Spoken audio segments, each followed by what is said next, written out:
If they can't handle the new you, chosen one, they were never meant to walk with the healed you. Have you ever looked in the mirror and thought, wait, who is this version of me that finally doesn't care about pleasing everyone? Once upon a not so long time ago, a chosen one, you, was constantly giving, constantly explaining, constantly shrinking to make others comfortable. You tried to be liked. You bit your tongue when they disrespected you. You said yes when your spirit whispered no. You bent over backwards, hoping they'd recognize your worth, until one day, the light switch flipped. You woke up and said, wait, I'm not doing this anymore. You got tired of betraying your own soul just to fit into rooms that were never built for your greatness. And that moment, that was your rebirth. That was your spiritual glow-up. That was when heaven stood up and clapped, because the real you, God's appointed warrior, finally showed up to the battle fully armored. Chosen ones, the new you is powerful. It's no longer a people pleaser, it's a purpose protector. You no longer seek validation, you seek alignment. You're not afraid to disappoint the crowd, to stay loyal to your calling. And trust me, it looks good on you. What if I told you that this new attitude isn't just self-respect? It's divine obedience. What if I told you that the moment you stopped pleasing people, you started pleasing God? And what if I told you that's why you're about to be elevated? As Lecrae once said, if you live for people's acceptance, you'll die from their rejection. So listen, chosen ones. This isn't just a video, this is your confirmation, your spiritual check-in, your holy permission slip to walk in your truth unapologetically. No more guilt, no more shrinking, no more second-guessing. This is your season of no more people-pleasing. And guess what? That new attitude, it looks anointed on you. Stay with me till the end, and I promise, you'll walk away knowing exactly why God needed you to stop bowing to others and start standing in Him. Let's get into the 7 powerful shifts that come when a chosen one finally stops people-pleasing and steps into divine boldness. Point 1, you're done explaining yourself. Gone are the days when you twisted yourself into emotional origami, trying to explain every choice, every boundary, every elevation to people who were committed to misunderstanding you. Chosen one, you've evolved past that. Your soul is tired of unnecessary sermons, worn out from spiritual PowerPoint presentations that no one ever intended to appreciate. The truth is, your discernment is enough, period. For a long time, you thought if you explained yourself well enough, people would respect your journey. You believed that if you just worded it right, if you just proved your intentions, they'd finally get it. But no amount of explanation can reach a heart that's not open, and no volume of honesty can pierce ears that are closed by jealousy, fear, or ego. The people who were meant to walk with you would have understood you the first time without the need for essays. Remember how you used to write entire paragraphs just to say no? You'd soften the blow, add emojis, and throw in 3 disclaimers and a prayer. Now it's just no. A holy sentence with a sacred period at the end, that period. It's not just grammar, it's a boundary, a spiritual fence, a full stop signal from your higher self. And let's be real, there's nothing more powerful than a healed soul that knows how to say no without guilt. This is your season of quiet ascension. God is calling you into a divine hush, not because you're hiding, but because He's showing. See, when you stop explaining yourself, you stop seeking external validation. And when you stop seeking validation, you start stepping fully into your power. Silence doesn't mean you're weak, it means you're wise, because silence isn't empty, it's loaded, it's observant. It's a spiritual flex that says, I've got nothing to prove and everything to protect. Even science backs this up. Psychological studies show that people who maintain silence in response to provocation often exude more confidence and authority than those who rush to defend themselves. Why? Because silence forces others to sit with their assumptions. It disarms manipulators. It reveals truth without needing commentary. And most importantly, it creates space for your energy to speak louder than your words. Think about it. Trees don't announce their growth. Stars don't explain why they shine. Lions don't apologize for their roar. And you don't need to shrink to fit anyone's comfort zone. God is elevating you in such a way that your silence will be louder than their opinions. Your peace will be a testimony. Your movement will speak for itself.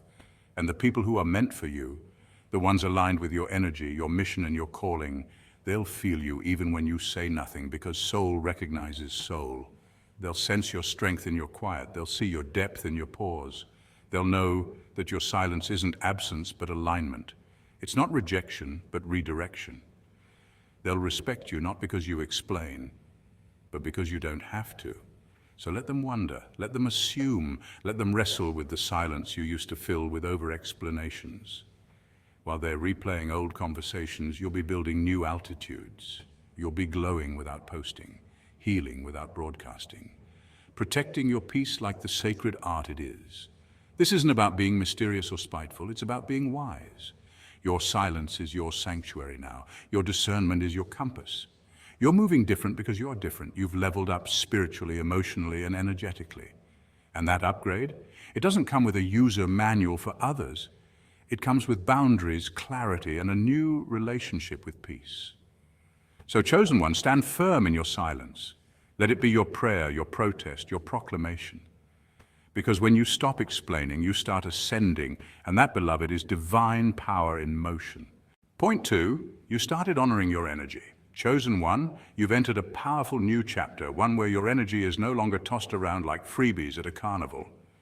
You've stopped handing out your time, attention, and soul like it's part of a clearance sale. Why? Because you finally realize your peace is premium. It's not up for grabs. It's not negotiable. It's not for people who bring nothing but chaos wrapped in smiles and fake compliments. And that realization, it's divine growth. You didn't just wake up one day and arrive here. It took storms, heartbreaks, betrayals, and a whole lot of self-reflection. Remember those times you kept saying yes just to keep the peace, only to lose your own peace in the process?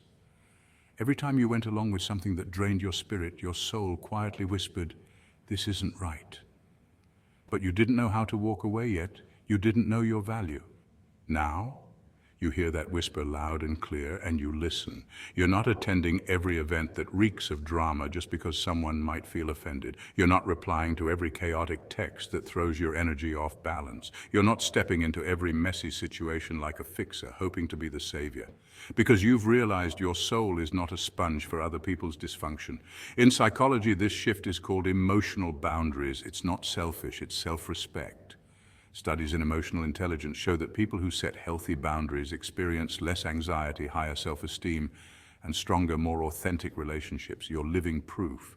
You're not harder, you're wiser. You don't hate anyone. You just love yourself enough now to say, no, not this time. And let's not forget the people you once gave your energy to freely. Some of them were spiritually bankrupt, always withdrawing, never depositing, always needing but never giving. And because you were kind, because your light is so pure, they mistook your empathy for an unlimited supply. But you've grown, you've upgraded, you're protecting your temple now. And just like a premium bank account, access requires a level of accountability. See, your energy isn't just personal, it's divine currency. Your time is a transaction, your attention is an investment, your peace is your profit. You've learned the difference between being generous and being exploited. That's what makes you different, chosen one. When you start honoring your energy, the universe responds. You attract better situations, healthier relationships, and clearer paths. That's not magic, it's alignment. Spiritual teachers like Eckhart Tolle and Iyanla Vanzant speak on this often. When you protect your inner space, you stop chasing and start attracting. You move from surviving to soaring, and don't worry about those who no longer have access. They'll talk, they'll guilt trip.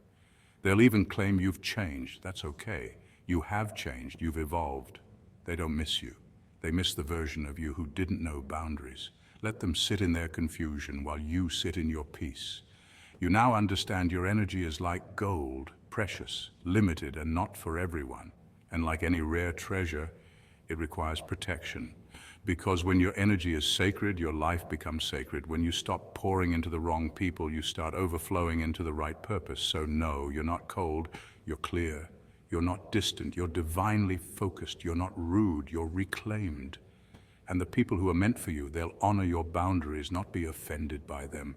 Chosen one, this new version of you, the one who listens to their soul, honors their space, and walks away from dysfunction without explanation, that version is unshakable. Keep rising, keep protecting, keep shining, because now that you know your worth, you won't settle for anything less than peace, purpose, and power. Point 3, you value God's approval over man's. This right here is the real shift, and when it happens, it changes everything. It's the moment you stop living to please people and start living to please the Spirit. It's not just a mindset tweak. It's a complete spiritual evolution. You're no longer chasing applause or approval from those who can barely see past their own insecurities. You're walking in divine alignment now. And trust me, that path doesn't require a standing ovation. It just requires obedience, faith, and a whole lot of courage.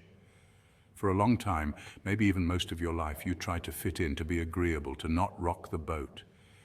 You were the peacekeeper, the one who swallowed your truth to keep everyone else comfortable. People-pleasing can feel like a form of love, but in reality it's often rooted in fear. Fear of rejection, fear of confrontation, fear of not being enough.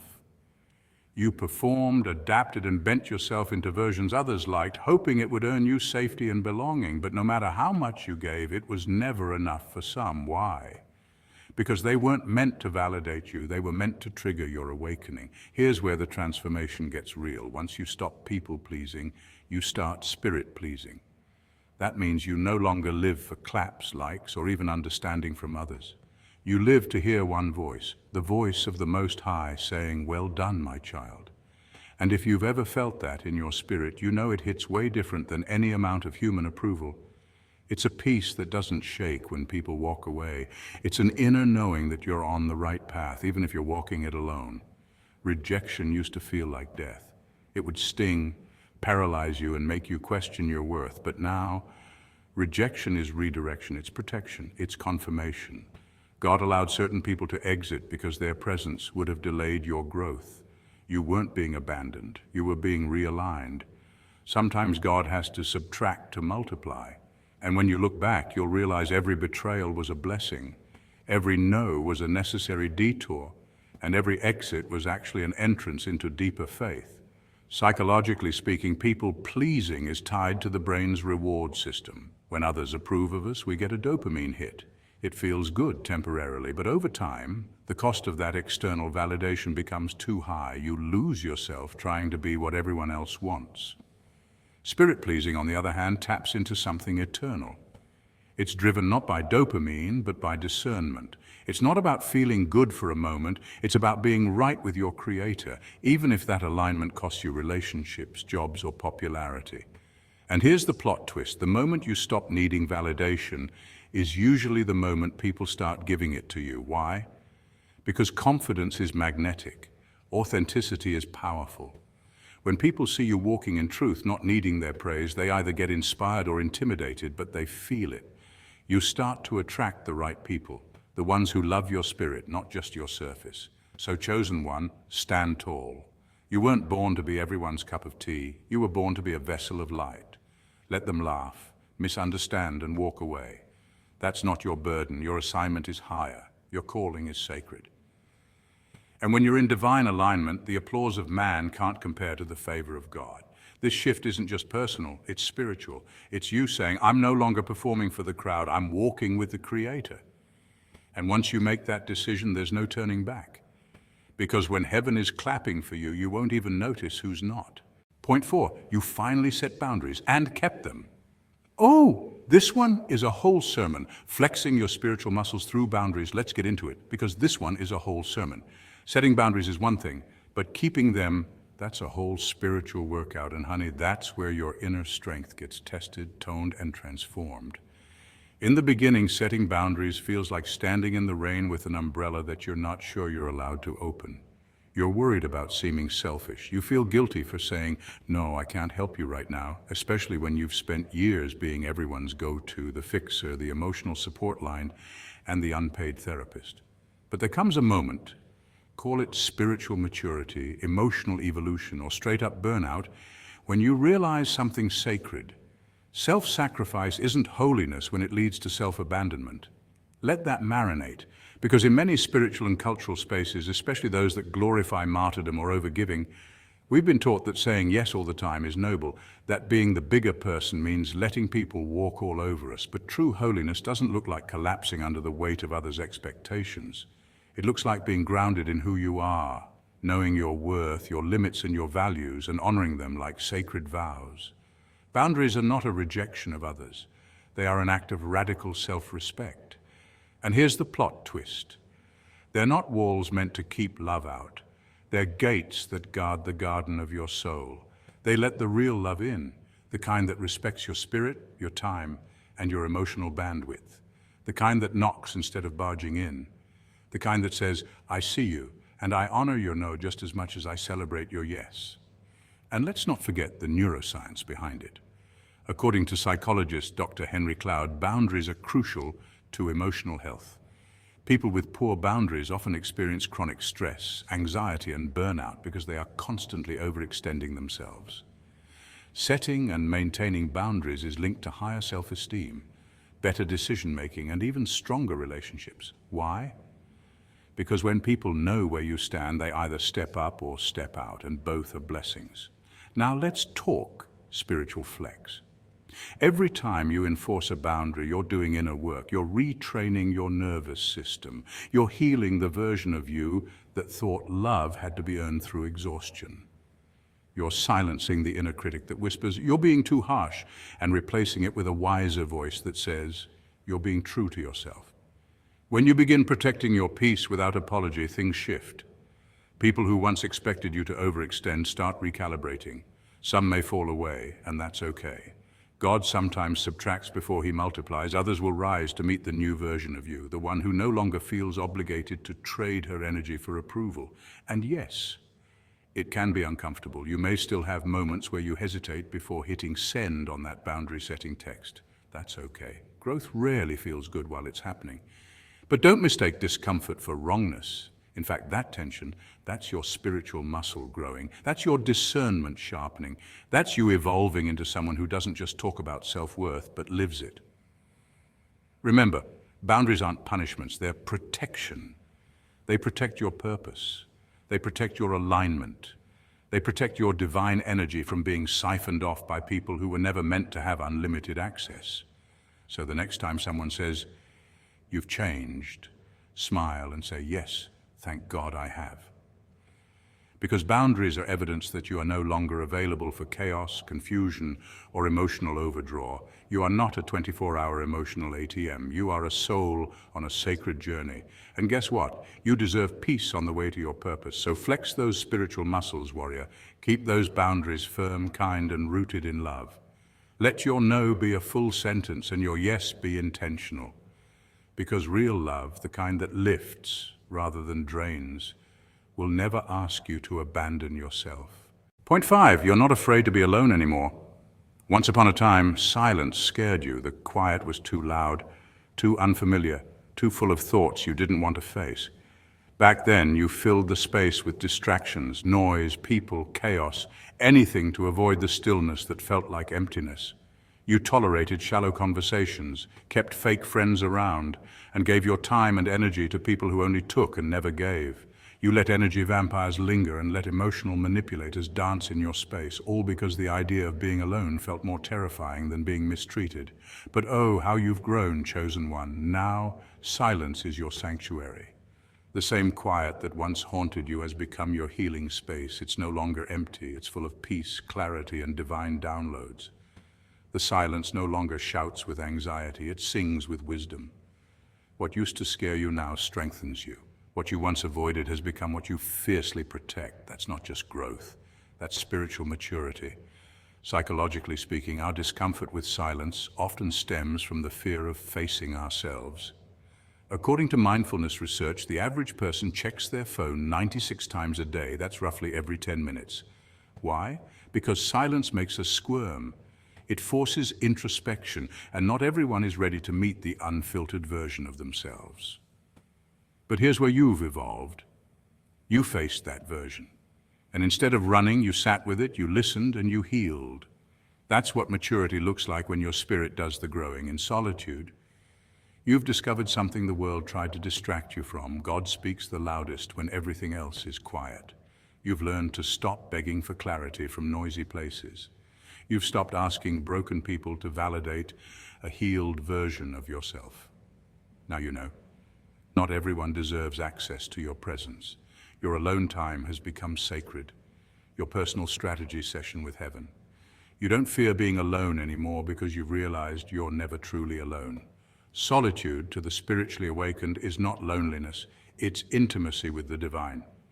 It's where you hear the instructions that aren't loud but are clear. It's where you map out your next move, not with desperation but with direction. It's where God reminds you of your assignment, not through chaos but through calm. Remember the days you surrounded yourself with people just to fill a void. Those days are over. Now you guard your energy like royalty because you've learned that peace is more precious than popularity. You've learned that solitude is not a punishment, it's preparation. It's where you unlearn who you were pretending to be and embrace who God always meant for you to become. This is a spiritual rite of passage.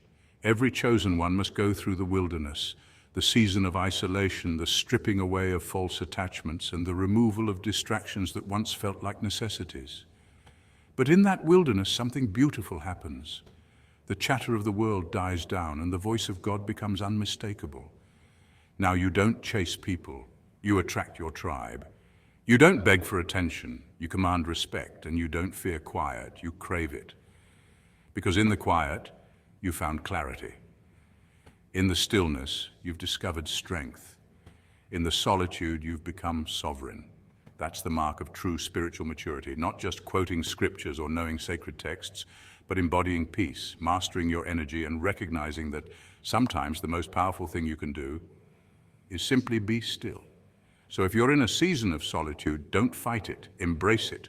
Let it refine you, realign you, and restore you. Because while others are out there draining themselves, trying to be seen, you're in the secret place being called. And trust me, when the time is right, you won't have to speak a word.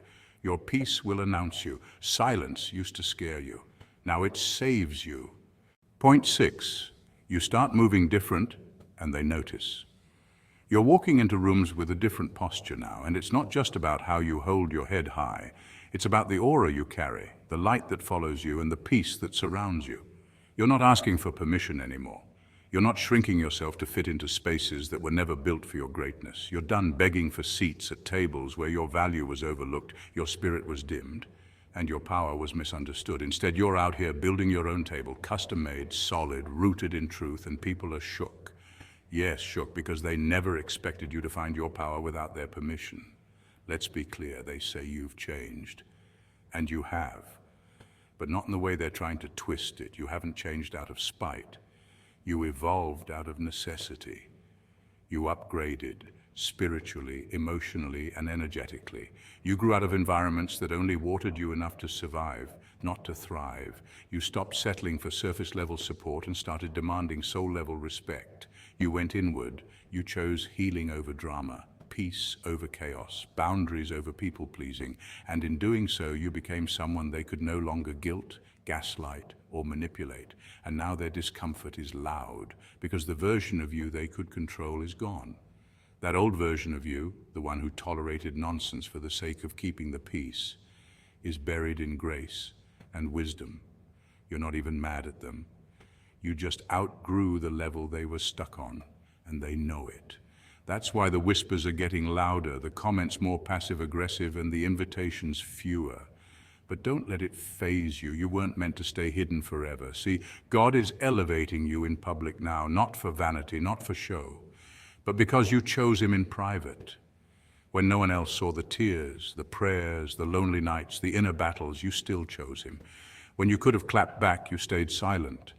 When you could have retaliated, you stayed righteous. And that's why this glow, this posture, this authority you now carry is divinely appointed.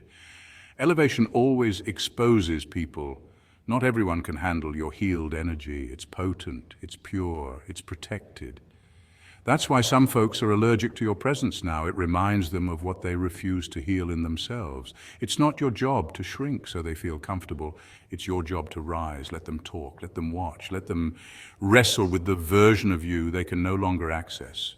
You're walking differently now because you know who walks with you. You're building differently because the foundation is sacred, and you're being seen differently because God's fingerprints are all over you. Keep walking with that posture. It's the mark of someone who's been through the fire and came out refined. Not bitter, but better. Point 7, you understand people pleasing was your spiritual test. You passed, chosen one. And that's not just a feel-good phrase, it's a spiritual announcement.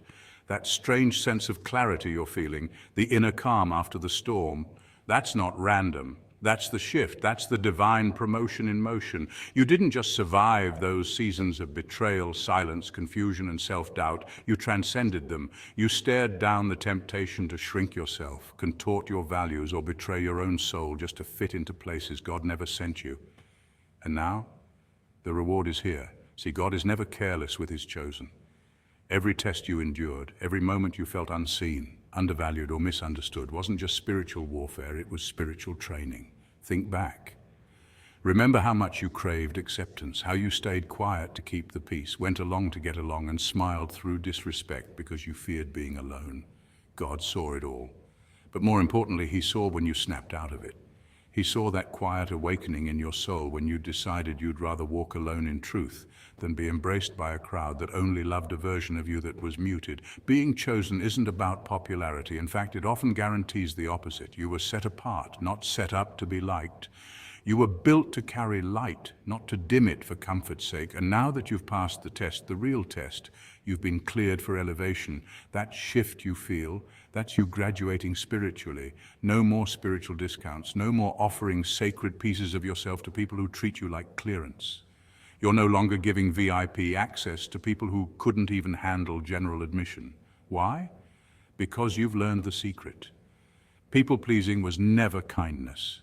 It was a cleverly disguised delay, a trap set by the enemy to keep you stagnant, stuck in cycles of approval chasing, never truly walking in your full authority. And now that you've broken free, heaven is literally rejoicing. There's a celebration happening in realms you can't even see. Because a liberated chosen one is a dangerous force, someone who finally realizes their power, their mission, and their worth. And trust. Now that you've embraced the fullness of who you are, everything around you is going to start aligning with that truth. So don't look back. Don't second-guess the awakening. You passed. That version of you that bent over backwards for breadcrumbs, gone. What stands now is a refined, radiant soul on divine assignment. Keep rising. You've only just begun. Chosen ones, the old you would have apologized for being too bold, too different, too honest, too much. The new you, you're not sorry, you're saved. You're standing on a rock that can't be moved by opinions. No more guilt, no more shame, no more dimming your light just to blend in with shadows. That new attitude, it's your spiritual armor, that boldness. It's your birthright, that confidence. It's what happens when a soul breaks free from bondage. So walk like you're sent, talk like you're chosen, move like you're royalty, and never again let anyone trick you into betraying yourself to make them feel comfortable, because chosen one, you were never born to please people. You were born to please God. Stay woke, stay chosen, stay free.